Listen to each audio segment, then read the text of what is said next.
guys, and welcome back to my channel. My name's Amina and this is Experiencing Fragrances with Amina. So I wanted to come to you guys with a casual video. As a lot of you already know, I have just relocated from Scotland to the US. So that means that a lot of my fragrances are not with me at the moment. They're actually in transit via container on a boat.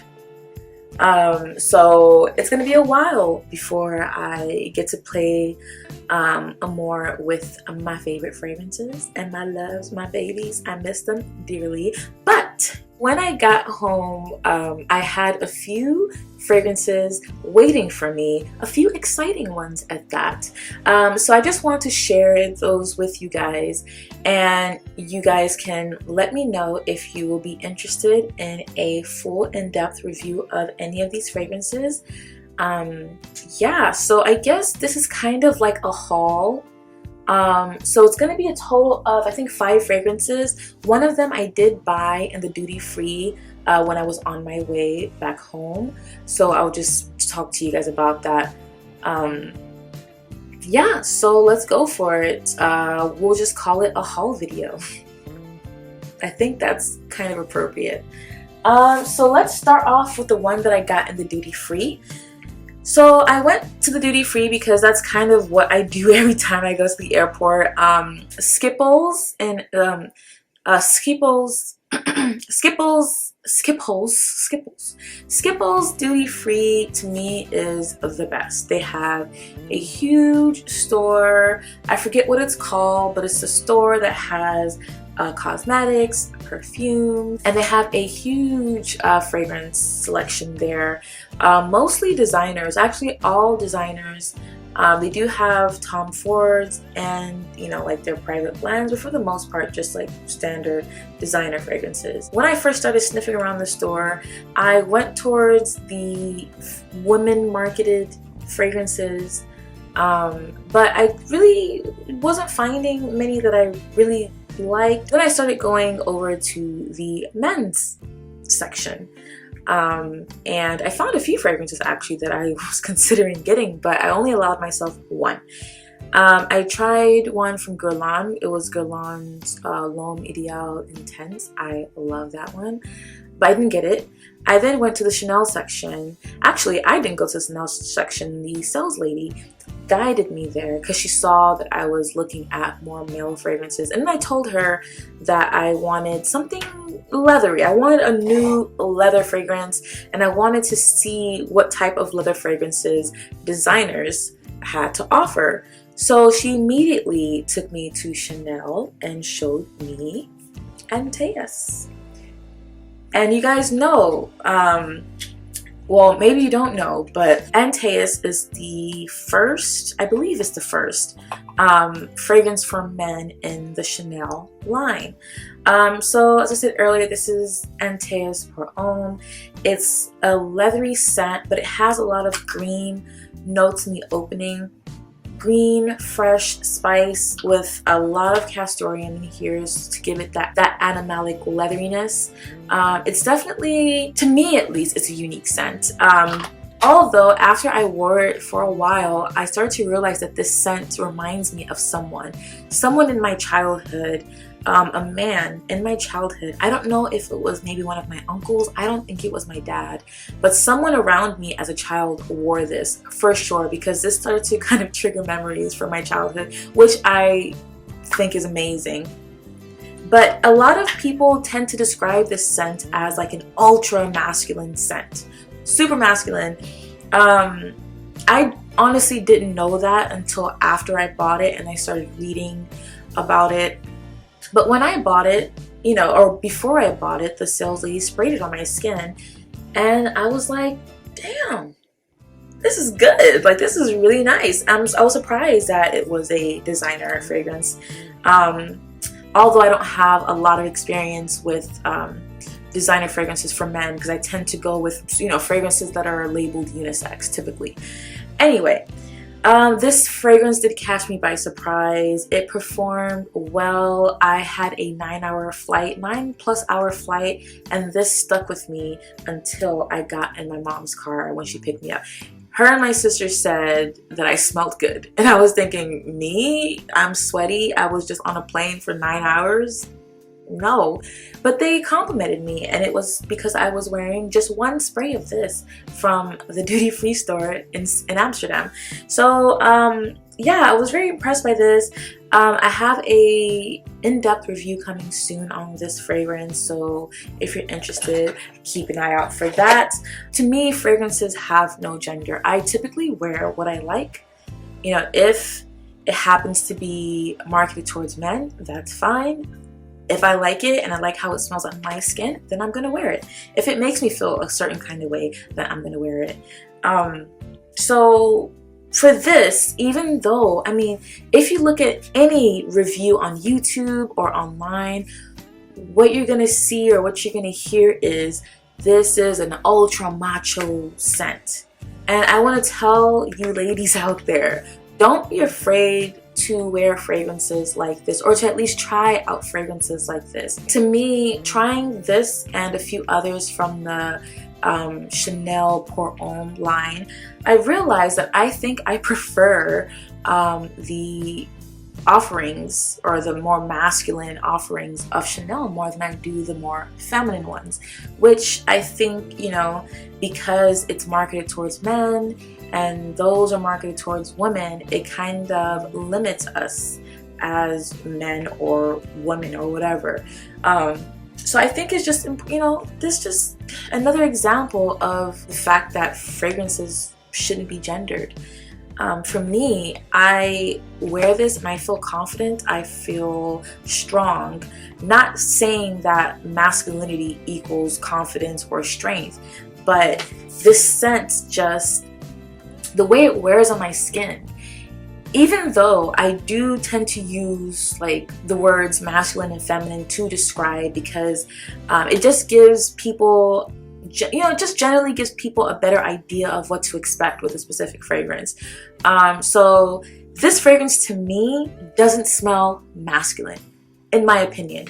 It smells very unisex to me. I've had my siblings smell it. I've had several people in my family smell it, and they all said, yeah, this smells like a man or a woman could wear. So guys, don't be blinded by Pour Homme, Pour Femme. If you like it, rock it, okay? That was not the plan. That was not the topic of discussion here, but I just wanted to kind of mention that, especially, you know, at this time that we're in now, I've been seeing a lot of posts and videos about, you know, fragrances having no gender, and I completely agree. And like I said, I know I'm guilty of using terms like masculine and feminine to describe fragrances, but that's only to give the people watching, the people who are interested, just a general idea of what to expect when testing a fragrance. Some people do not want masculine type fragrances. Some people do not want feminine type fragrances. Either way, always sample a fragrance. Don't solely go off of what people on YouTube say. If you read about a fragrance and you're interested, get a sample or go out and test it, okay? Okay.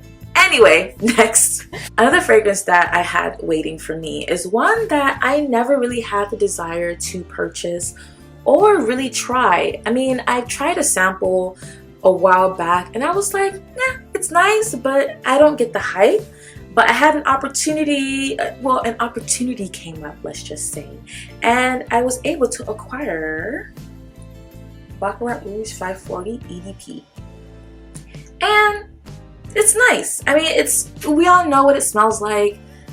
It's super hyped. Every YouTuber has this. Every fragrance enthusiast has this, or almost every. I would say this is kind of a polarizing scent. Some people love it. Some people are super die-hard fans of it, and some others really hate it and think it's overhyped. For me, I've worn this to bed once just the other day, and I did become anosmic to it. I was like, I don't smell anything. I smell nothing.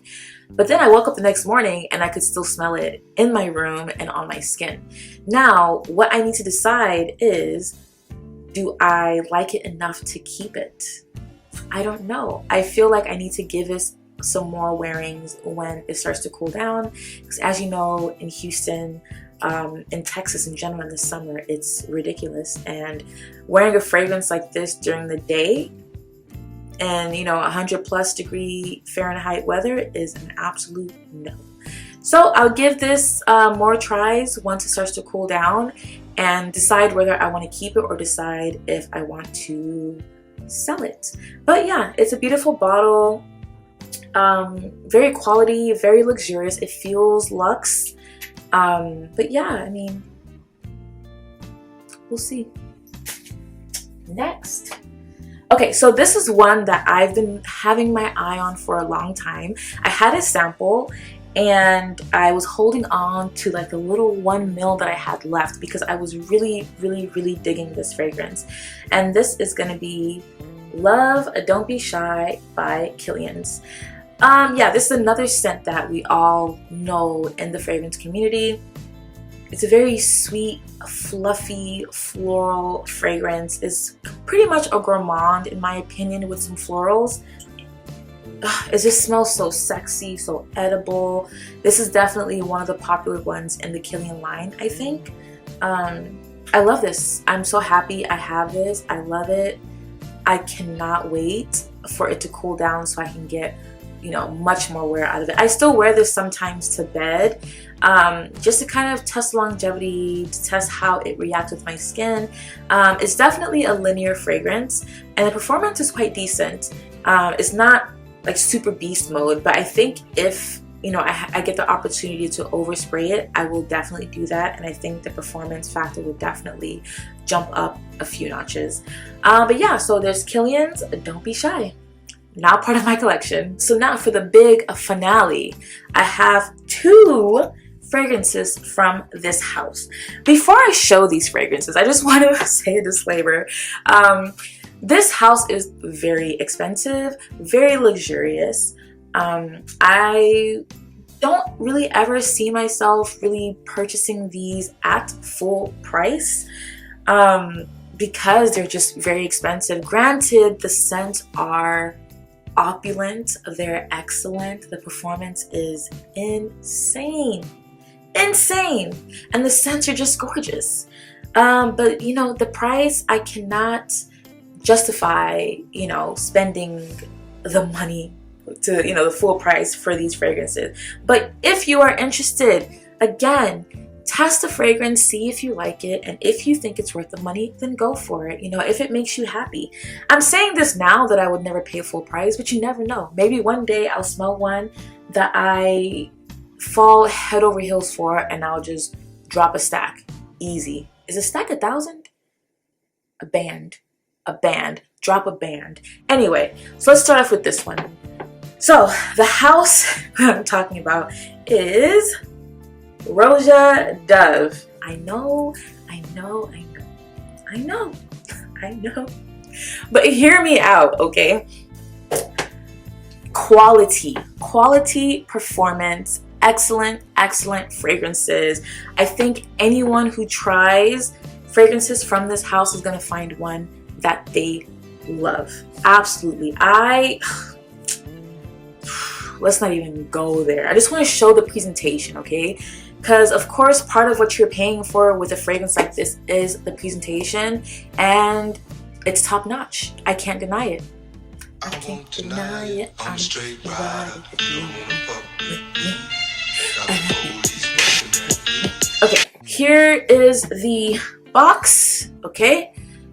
And this one is the United Arab Emirates, part of the Gulf collection. There are fragrances to represent Bahrain, the Kingdom of Saudi Arabia, Oman, which I kind of want that one because I love Oman and the fragrance sounds amazing. And then they have Kuwait. I may be forgetting another, but this one is the United Arab Emirates. But essentially this is a rose oud fragrance. There's so many elements to this fragrance. It's absolutely stunning. I wore it once and I was like, yeah, I get it. Anyway, so here's a box. Hopefully it doesn't fall out, but you open it and oh, just look at that. Look at that. Just laying in the bed of silk. How gorgeous. Wow. Wow. Okay. So anyway, this is a 50 ml bottle. I believe it's an extrait, but come on guys, just look how luxurious this is. It has the Roja writing on it. I don't know. Roja Parfums, and then you have the bejeweled top. I don't know if you can see it with the signature here. It's absolutely stunning. And the fragrance in there is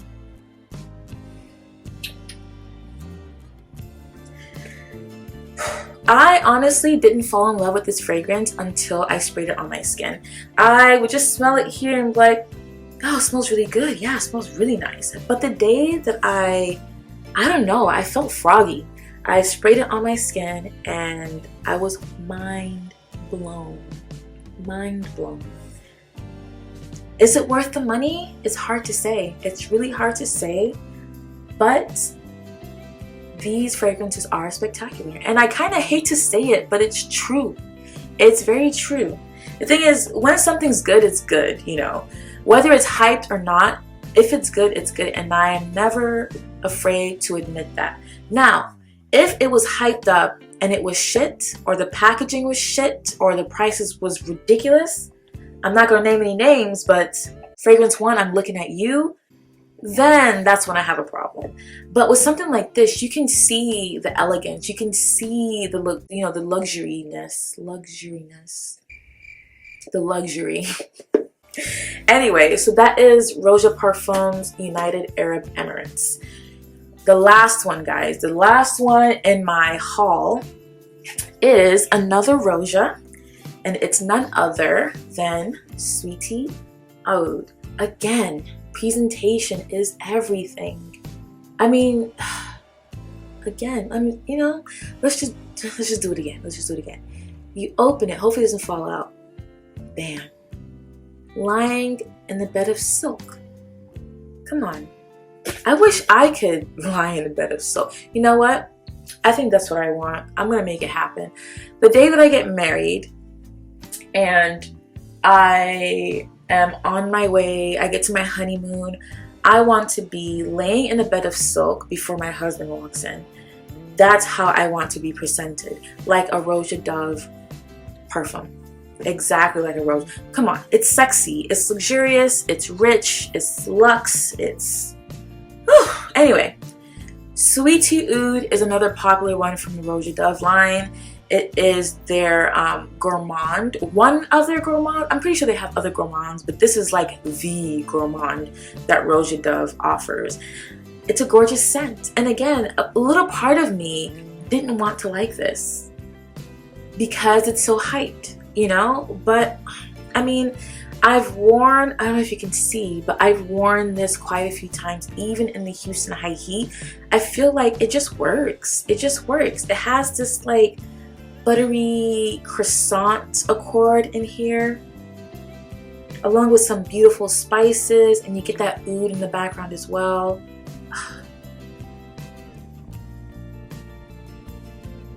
Roja can take all my money, all of it. But yeah, so I mean, just look at it. Look at the presentation here. You have the beautiful plaque. You probably see all my finger smudges. Again, you have the Roja Dove signature on the cap, and you have the bejeweled cap as well.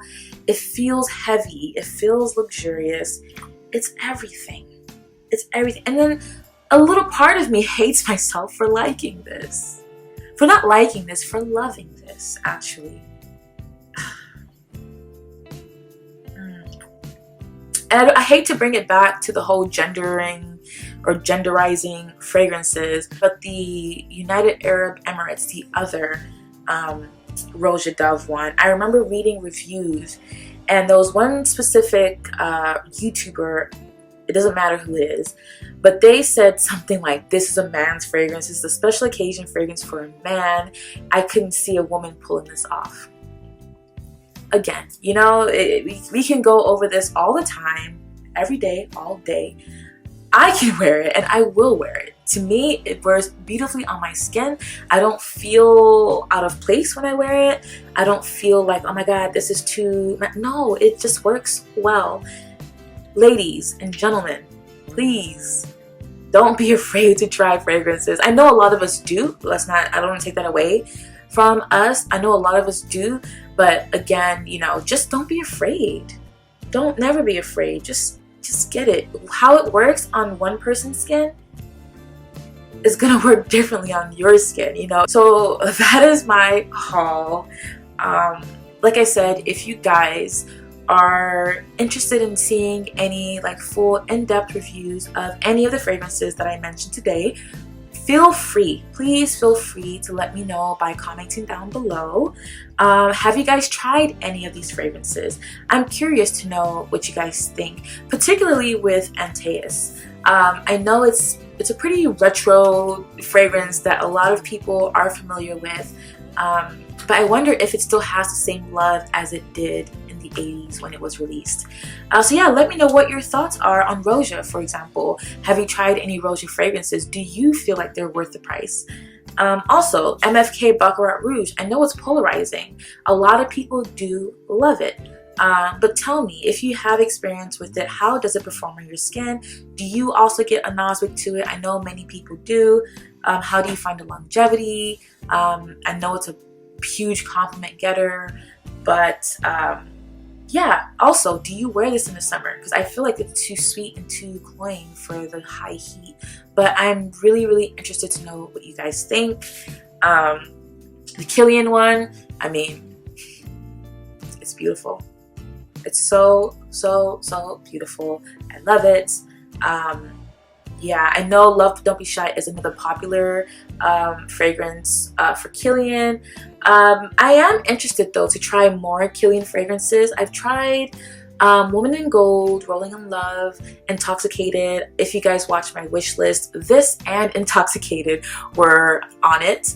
But I am interested in trying other Kilian fragrances. So if you kind of have a gist of what I like and what I don't like, go ahead and comment some recommendations for me.